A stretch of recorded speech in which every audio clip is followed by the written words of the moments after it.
사법부 흔들기.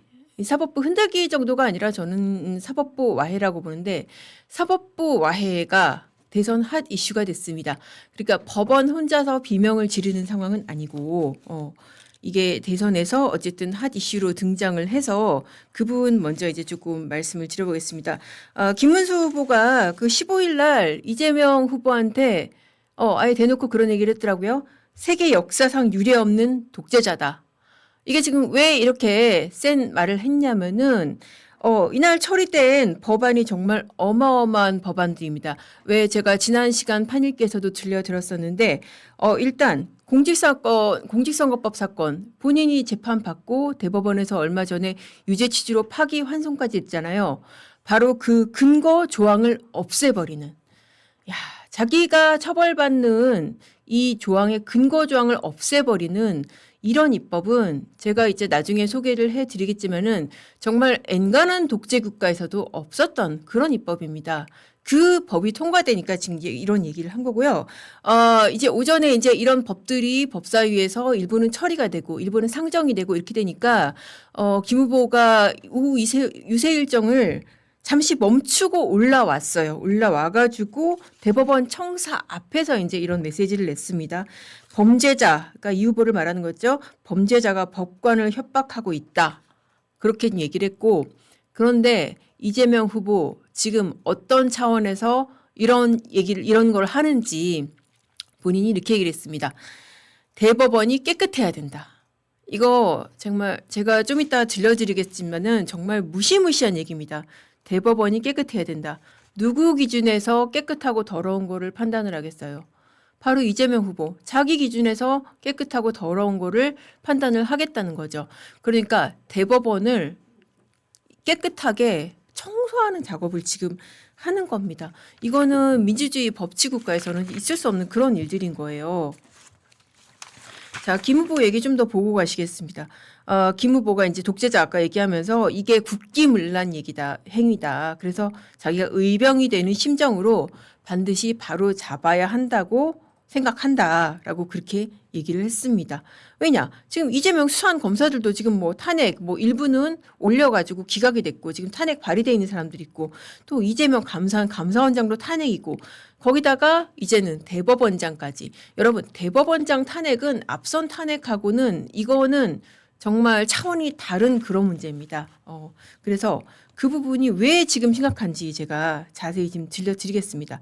아까 그 문제가 된 법안 처리, 허위사실 공표에서 공직선거법에서 허위사실 공표에서 행위 부분 삭제하는 거 말씀드렸잖아요. 이게 민주당이 이제 전날 국회 법사위에서 이거를 단독으로 처리를 했습니다. 자, 이렇게 되면 어떻게 돼요? 이재명 후보 재판이 대선이 당선이 되면은 그냥 그야말로 날아가 버리는 거, 면소 판결을 받는 겁니다. 그 왜 제가 지난 판일께서 한번 들려드렸는데 처벌의 근거 법률이 사라지게 되면은 유무죄를 따지기도 전에 재판 자체가 없어져 버리는 겁니다. 그러니까 이거는 지금 만약에 대선에서 당선이 되면은 재판이 중지되는 그런 형사소송법 법안 있다고 그랬잖아요. 그거하고는 또 차원이 다른 겁니다. 그러니까 쉽게 말씀드려서 뭐 1심에서 유죄를 받았던 그 2심 무죄가 뒤집어져서 대법원에서 다시 파기 환송이 됐던 다 필요 없고 그냥 재판 자체가 아예 날아가 버리는 겁니다. 이게 정말 무시무시한 거예요. 네.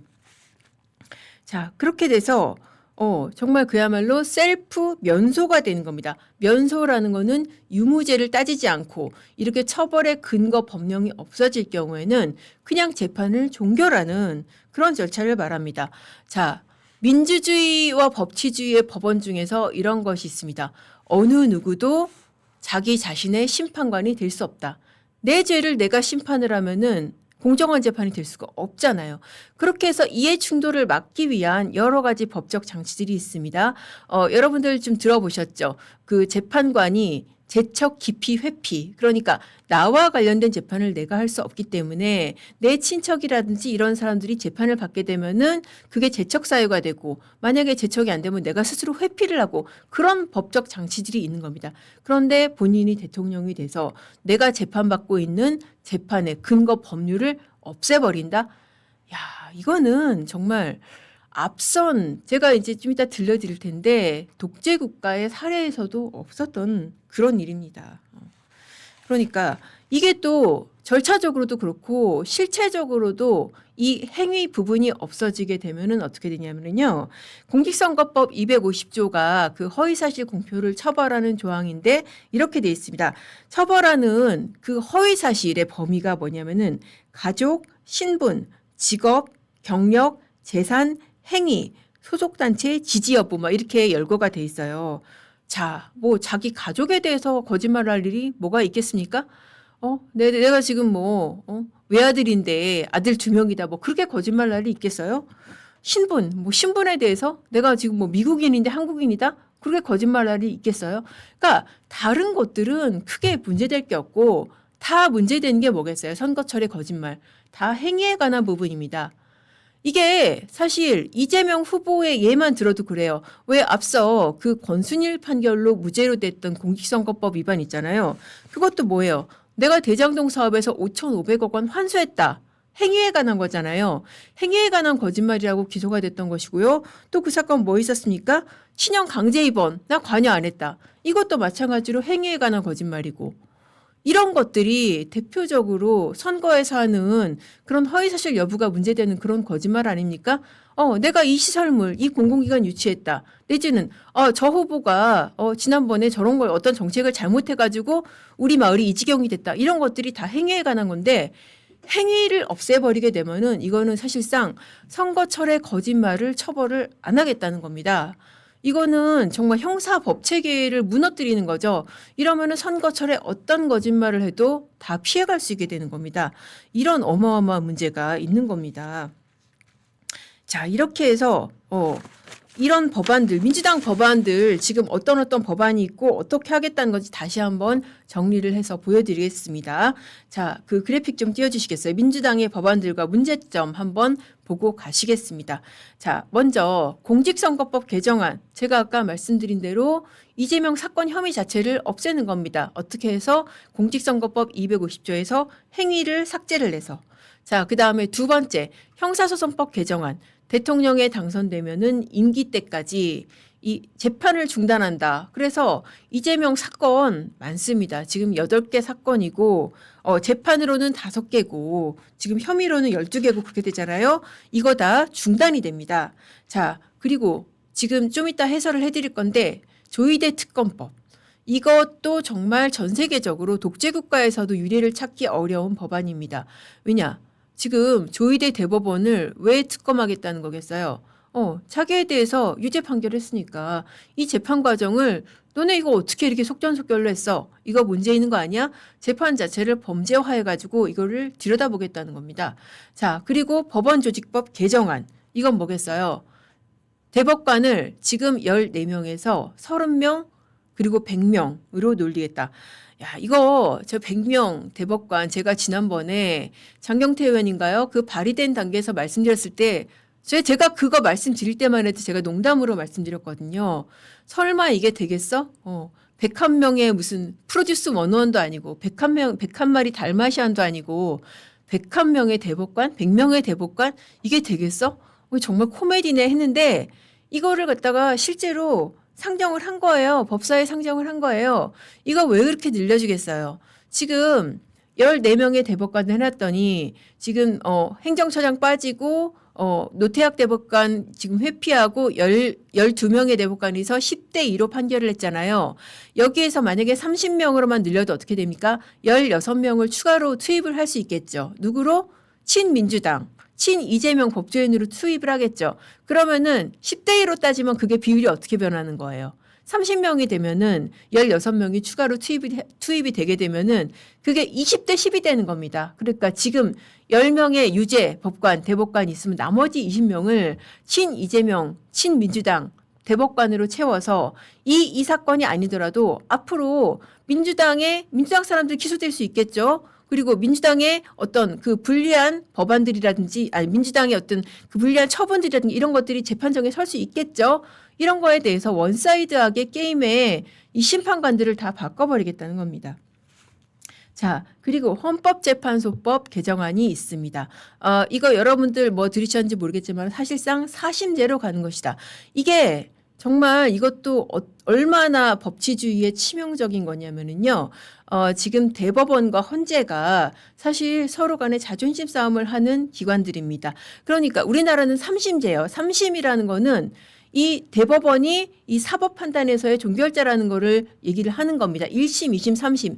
대법원이 민사, 형사, 행정 이런 연 4만 건 이상 되는 사건에 최종 법 해석 권한을 갖는 겁니다. 그런데 그 위에다 뭘 두겠다? 헌재를 두겠다는 거예요. 이걸 어떻게 하겠다는 거냐면은 지금 헌법 소원의 대상에서 현재 헌재법에서 재판은 제외가 돼 있습니다. 그런데 이 재판을 넣겠다는 거예요. 그럼 어떻게 하겠어요? 마음에 안 드는 재판이 있으면은 이거를 헌재로 가져가는 거죠.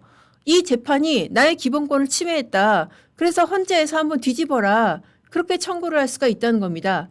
대표적으로 뭐겠어요? 이번에 이재명 유죄 취지로 파기환송한 공직선거법. 이거 헌재로 가져가는 겁니다. 이 재판이 나의 표현의 자유, 정치적 표현의 자유와 공무단위권을 침해한다.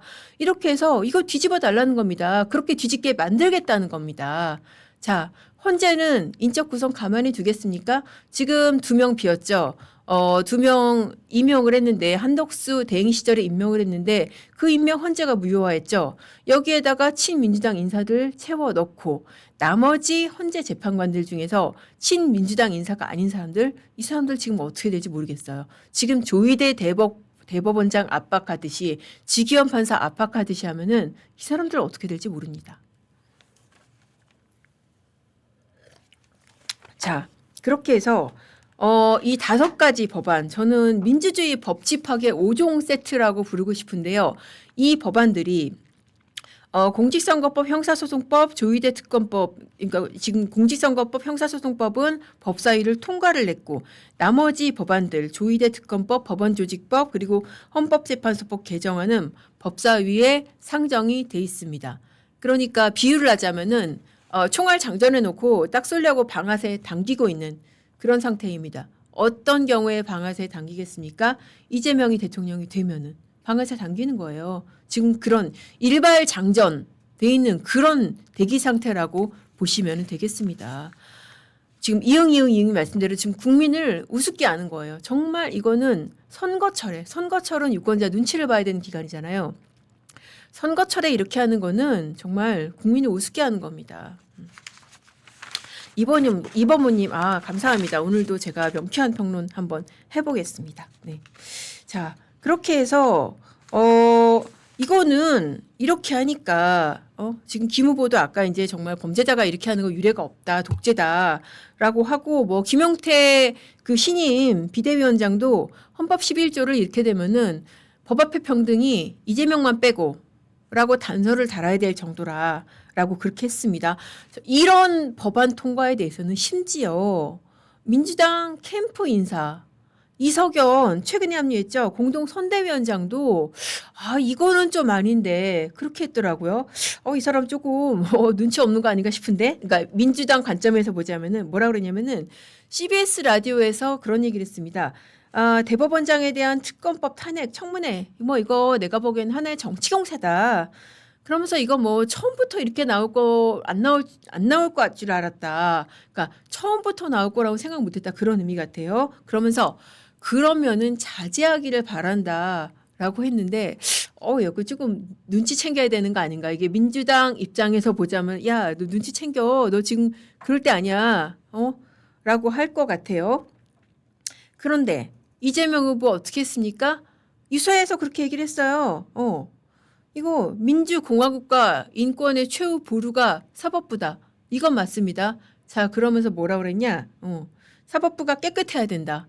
깨끗한 손으로 해야 된다. 그러면서 내란 수계뿐만 아니라 지금도 숨어서 끊임없이 2차, 3차 내란을 일으키려는 자들을 다 찾아내서 법정에 세워야 된다. 야, 무시무시한 얘기입니다. 이거 지금 윤석열 전 대통령 기소돼서 재판받는 거 이거 껌이야. 2차, 3차 내란 다 찾아서 법정에 세울 거야. 이런 식이라면 여러분 계엄에 대해서 반대 입장을 표명하지 않는, 계엄에 대해서 찬성했던, 여기 댓글로서 계엄은 계몽령이다 했던 사람들, 이런 사람들 다 지금 법정에 쓸 수 있다니까요. 이런 식으로면은 계엄은 계몽령이다 이렇게 말씀하시는 분들 2차, 3차 내란 획책이고 내란 음모라고 해서 다 법정에 세울 수 있다니까요. 그렇게 해서 그 법정을 깨끗하게 만들겠다는 게 지금 조희대 특검법이고 직위원 술자리, 룸사롱 의혹 뭐 이렇게 해서 제기를 하는 겁니다. 이거 정말 진짜 무시무시한 상태인 겁니다. 그리고 중요한 거 이거 이재명 후보가 뭐라 그랬어요? 당에서 알아서 할 것이라고 그랬죠. 이재명은 절대 직접 하지 않습니다. 이거 저는 뭐가 생각이 났냐면은 왜 앞서서 대장동 백현동 사건 제가 판일께서 많이 해드렸는데 백현동 용도 변경 과정에서 김인섭이 구속돼 있는 상태에서 청탁받았잖아요. 그 청탁을 구속돼 있는 상태에서 김인섭의 청탁을 받은 사람이 누굽니까? 정진상. 정진상의 면회를 가가지고 거기서 청탁을 받았잖아요. 직접 안 합니다. 민주당이 합니다. 측근들이 합니다. 그런 구조를 여기서도 이 발언에서도 저는 읽을 수가 있었습니다. 자, 이렇게 지금 읽어보시면은 자기가 재판을 안 받고 자기가 관련된 범죄 혐의를 없애는데 그치는 게 아니라 피바람을 불러일으키겠다는 겁니다. 2차, 3차 내란 세력으로 여러분, 저 다 몰릴 수 있어요. 이런 식으로 하면은 정말 임충록 씨 말씀대로 국민이 이거 확실하게 보여줘야 되는 거, 이거 안 된다는 거 국민이 보여줘야 됩니다. 이거 지금 어디서 이렇게 겁박입니까? 자, 이렇게 해서 가장 문제되는 게 2차, 3차 내란 세력을 단죄하겠다. 이 단초를 엿볼 수 있는 법이 뭐냐? 바로 사상 초유의 재판을 범죄로 해서 들여다보겠다는 이 재판특검, 바로 조희대 특검법입니다. 바로 그 얘기 들려드리겠습니다. 자, 재판은 곧 범죄. 재판은 정치다라는 말 들어보셨어요? 왜 그 인권법 소속이던 그 모 판사가 과거 사법농단 국면에서 재판은 정치다라고 하면서 민주당하고 그때 당시에 몇몇 정치 판사들이 이 손발을 맞춰가지고 그렇게 이 사법농단 무리를 했었었죠. 자, 그거를 갖다가 재판은 정치다라는 말로 정당화를 했는데 이제 재판은 정치다가 아니고 재판은 범죄랍니다. 재판을 범죄로 보고 우리가 이거를 수사를 하겠다는 겁니다. 그게 바로 조희대 특검법이고요. 자, 정식 명칭은 조희대 대법원장 등에 의한 사법남용의 진상규명을 위한 특별검사 임명 등에 관한 법률. 길죠. 이게 좀 엄청납니다. 자, 이 법안에 대해서 발의를 했습니다. 발의를 하고 이게 지금 제가 아까 말씀드린 대로 조희대 특검법 같은 경우에는 법사위에 상정이 돼 있습니다. 일발 장전을 앞두고 있는 그런 상태입니다. 자, 그렇게 해서 이 법안을 어떻게 왜 발의를 했는지 제한 이유를 보겠습니다. 대법원 접수 후에 34일 만에 선고가 됐다는 거예요. 그리고 전원합의체 회부는 소부 배당 후 2시간 만에 이뤄졌다. 그리고 회부 후에 단 9일 만에 파기환송을 했다. 이게 말이 되느냐는 거죠. 제가 이 속도에 대해서는 상당히 빠른 속도라 이거는 말씀드렸습니다. 자, 그러면은 민주당도 이거를 갖다가 당시에 문제를 삼았냐? 아닙니다. 민주당은 사실 이렇게 대법원이 빨리빨리 진행을 하고 재판 재전압 회부하고 그리고 선고기일 잡았을 때까지만 해도 김칫국 마셨어요. 여러분 기억하십니까? 박지원 의원이 뭐라 그랬어요? 아, 내가 대법원 고위 관계자한테 들었는데 그때 무죄 나온다고 그랬잖아요. 이거 무죄라고. 야, 이거 제대로 들렸죠, 정말. 그러니까 그때만 해도 민주당은 이렇게 빨리빨리 진행되는 재판 속도에 대해서 전혀 이의 삼지 않았습니다. 오히려 어떻게 생각했다는 거예요? 빨리빨리 무죄 확정해서 이재명 대선판 열어줄 걸로 그렇게 기대를 했었어요. 그때는 이렇게 빨리빨리 진행되는 거 전혀 문제 안 삼다가 왜 그러는 거겠습니까? 유죄 나왔으니까 지금 이러는 겁니다. 그러면서 이렇게 빨리 진행된 거에 대해서 선거에 영향을 미치려는 의도가 있었던 게 아닌지 그 의혹을 들여다보겠다. 그러면서 파기환송 판결 전후의 행위와 그 과정에서 제기된 절차적 정치적 의혹. 이야, 이게 재판을 갖다가 우리한테 불리한 재판을 한번 파보겠다는 겁니다. 니들 어떤 과정을 거쳐서 이런 결론을 내렸는지 한번 파보겠다는 겁니다. 자, 그렇게 해서 특검법 같은 경우에는 보통 1조에서 수사 대상을 정하고 2조에서 수사 대상을 구체적으로 각호해서 정하고 있습니다. 그 구조를 한번 보겠습니다. 자, 1호. 이례적인 절차를 진행하는 과정에서 대법원장 등이 또는 그와 공모한 사람이 재판부 구성, 심리 일정, 전원합의체 회부 절차를 사실상 통제, 영향력 행사. 야, 대법원이 재판한 거를 가지고 이거를 범죄로 삼아서 영향력 행사했다는 범죄 혐의 사건이라고 그렇게 제목을 잡았습니다. 그리고 2호. 자, 조 대법원장 등이 파기완송 과정에서 대선에 개입해서 선거에 영향을 미치겠다는 행위를 했다는 범죄 혐의 사건. 야, 이게 대법원 재판한 게 지금 선거 개입이고 이 범죄 혐의를 수사를 하겠다. 진짜 어마어마하죠. 3호 보겠습니다. 이거는 느닷없이 내란몰이가 등장을 합니다. 조 대법원장 등이 12상 비상계엄과 관련해서 사법행정회의 등을 통해서 내란 행위에 가담. 야, 이거는 조희대 대법원장으로 너무 황당할 것 같은데요. 아니, 웬 조희대 내란몰이입니까? 이게 제가 도대체 얘들이 왜 그럴까 연원을 찾아보니까는 뭐 이걸 가지고 빌미를 삼고 싶은 것 같은데요. 왜 대법원이 12월 3일 날 계엄 당일 날 간부회의를 열었습니다. 이거를 갖다가 한 2주 전쯤인가 김영민 의원이 물어봤었어요. 간부회의에서 뭐 했냐고. 그때 당시에 천대엽 처장이 그렇게 얘기를 했습니다. 계엄사령부가 당시에 법원 사무관 파견을 요청을 했던 모양이에요. 그 부분에 대해서 이거는 안 받아들인다. 받아들일 수 없다. 그리고 이 계엄에 위헌적인 부분이 있다. 그런 얘기를 했다라고 밝혔습니다. 그러니까 그때 당시에 계엄사령부가 이 사무관 파견을 요청하고 거기에 대해서 안 받아들였다. 이게 전부인 거예요. 이거를 가지고 비상계엄 관련해서 사법행정회의를 통해서 내란 행위에 가담했다? 이거는 거의 이 입법 과정이 거의 무고가 아닐까 싶을 정도로 너무나 터무니없고 근거가 없는 얘기가 아닐까 싶습니다. 자, 4, 5호는 대법관이나 재판연구관한테 부당한 압력을 행사했는지. 자, 이거를 수사하겠다는 거는 뭡니까? 대법관, 재판연구관들 다 불러서 조사를 하겠다는 겁니다. 자, 독감 백신도 RNA니 말씀대로 이쯤 되면 정말 누가 내라는지 정말 헷갈릴 정도로 정말 무시무시하게 말도 안 되는 법을 만들고 있습니다. 자, 그리고 675는 대법원 그렇게 되고 8호는 675는 대법원 재판과 관련해 제3자 개입, 사법행정권 남용 다 수사하겠다는 것이고 8호는 175, 1에서 7호까지 관련된 범죄, 은폐, 증거 인멸, 재판 및 수사 방해.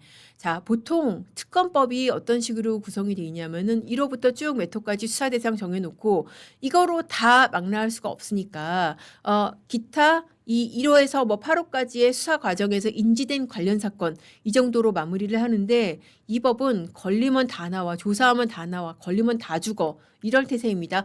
1호부터 7호과 관련된 범죄, 은폐, 증거인멸, 재판 및 수사 방해 방해되는 것들 다 잡아서 수사하겠어 이런 것들이고 10호는 또 1호에서 9호 그러니까 중첩으로 다 걸리면은 다 수사하겠다. 9호 빠뜨렸네. 9호는 이것도 이 특검법에서만 보고 있는 거예요. 1호에서 8호와 관련된 고소고발 사건. 그러니까 이거를 빌미로 삼아서 시민단체가 고소고발하면 이거 다 수사하겠다. 그러니까 이 방송하는 그리고 이 방송 보시는 여러분들 그리고 다른 국민들 여기에 대해서 이거 말이 돼?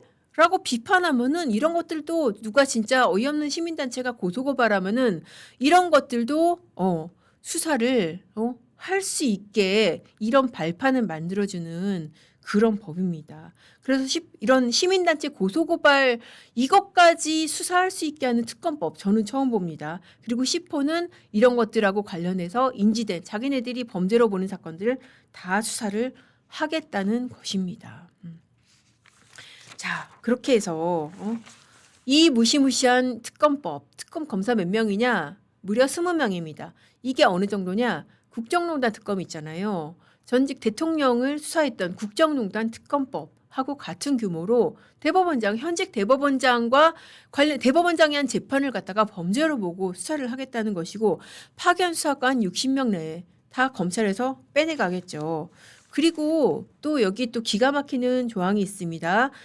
재판 공개를 하겠답니다. 재판 법원조직법에 따르면 57조에 따르면 필요한 경우 공개하지 않을 수도 있다. 재판의 심리는 공개하지 않을 수도 있다라고 돼 있는데 그럼에도 불구하고 재판 공개 그리고 방송으로 중계하도록 했습니다. 중계를 사실상 강제를 했습니다. 뭐라고 돼 있냐면은 재판장은 특별검사 또는 피고인의 신청이 있는 경우에 특별한 사정이 없는 한 중계를 허가해야 된다. 자, 뭔 얘기예요? 그러니까 보통 피고인들 재판 중계 원하겠어요? 원하지 않겠어요? 원하지 않습니다. 내가 정치 나가서 내가 핍박받는 사람으로 비춰가지고 정치할 거 아니면 재판 중계 원하지 않습니까? 누가 원할 수 있겠어요? 특별검사가 자기 공명심에 이 사람 중인 환실에 망신 주고 싶을 때 이렇게 신청을 하잖아요. 그러면 특별한 사정이 없는 한 재판 중계를 해야 된다는 겁니다. 그리고 또 기가 막히는 조항이 있습니다. 중계를 허가하지 않는 경우에 이거를 내가 마음대로 이 사건 중계를 불허한다. 그렇게 간단하게 기각할 수 없고 어떻게 해야 되느냐. 이유를 담아서 결정으로 선고를 해야 된다. 야, 이거는 재판권 침해예요.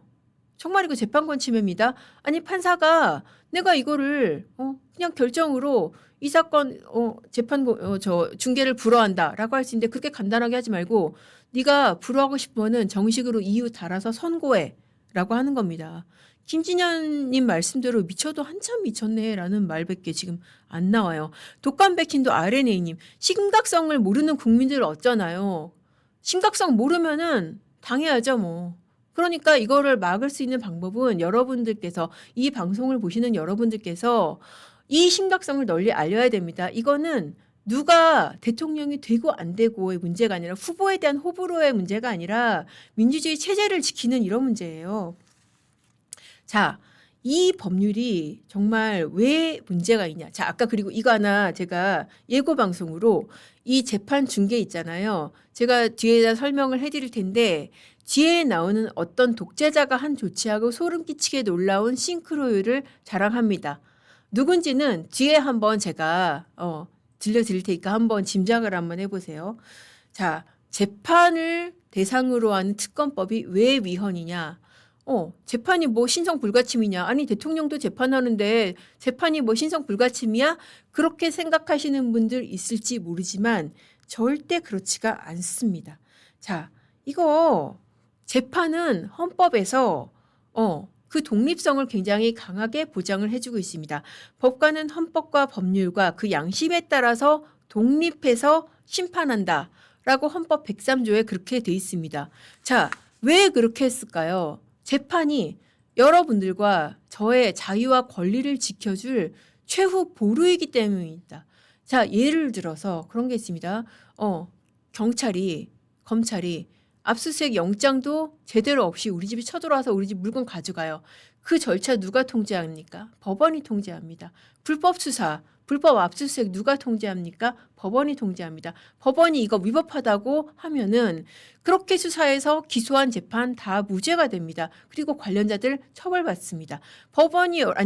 수사기관이 여러분들 핸드폰 불법으로 뺏어가서 이 핸드폰과 관련 없는 사건들 별건으로 수사해가지고 기소하면 그거 불법이라고 통제할 기관이 누굽니까? 바로 법원입니다. 그렇기 때문에 법원은 어떻게 해야 된다? 정치 권력과 외부의 압력으로부터 독립해서 심판을 할 수 있어야 됩니다. 그래서 헌법에서 이 지금 재판의 독립을 보장을 해주고 있는 겁니다. 판사들이 고귀해서 아닙니다. 판사들이 잘나서 아닙니다. 우리의 자유와 권리를 지키기 위해서 사법권의 독립이 있는 겁니다. 예를 들어서 지금 이재명 후보가 처분적 법률이 필요하다 뭐 그런 얘기 어디서 좀 하고 다녔던 것 같은데 처분적 법률 중에서 이런 게 있습니다. 지금 국민의힘을 지지하는 강남 지역과 영남 지역 그리고 이런 지역에 대해서는 세율을 더 높게 부과한다. 라는 법률을 예를 들어서 만들 수도 있습니다. 그런 게 처분적 법률입니다. 특정 집단을 겨냥한 법률이 처분적 법률입니다. 특정 집단, 특정 인물, 어떤 특정 사건을 겨냥한 법률이 처분적 법률입니다. 이거 어떻겠어요? 여러분들이 들어도 위헌 아닙니까? 이 위헌 누가 선언을 해야 됩니까? 헌법재판소가. 그리고 이 지금 법률의 위헌 선언은 헌법재판소가 하고 규칙이라는 거의 위헌 선언은 대법원 규칙이나 이런 거의 위헌 선언은 법원이 합니다. 이거를 못하게 하겠다는 겁니다. 이런 식으로 사법을 통제를 하게 되면은 사법부를 겁박을 하게 되면은 이런 기능을 마비를 시키겠다는 겁니다. 자 이렇게 해서 정말 이런 사법의 기능을 마비를 시켜서 삼권 분립, 법치주의 이런 거는 개나 줘버려 라는 그런 전조를 보여주는 게 바로 지금의 현상들입니다. 자, 이런 법률들 이재명 후보 당선돼서 본회의로 올라가게 되면은 바로 처분돼서 공포될 그런 일발장전의 그런 상태에 있습니다. 여러분 정말 심각성들 아셔야 되고 이 심각성 널리 전파를 해야 됩니다. 제가 정말 간곡하게 말씀을 드리고 싶습니다. 자, 이거 정말 중도층에서 이거를 만약에 모르고 간과를 하게 되면은 정말 이런 나라로 가는 수밖에 없습니다.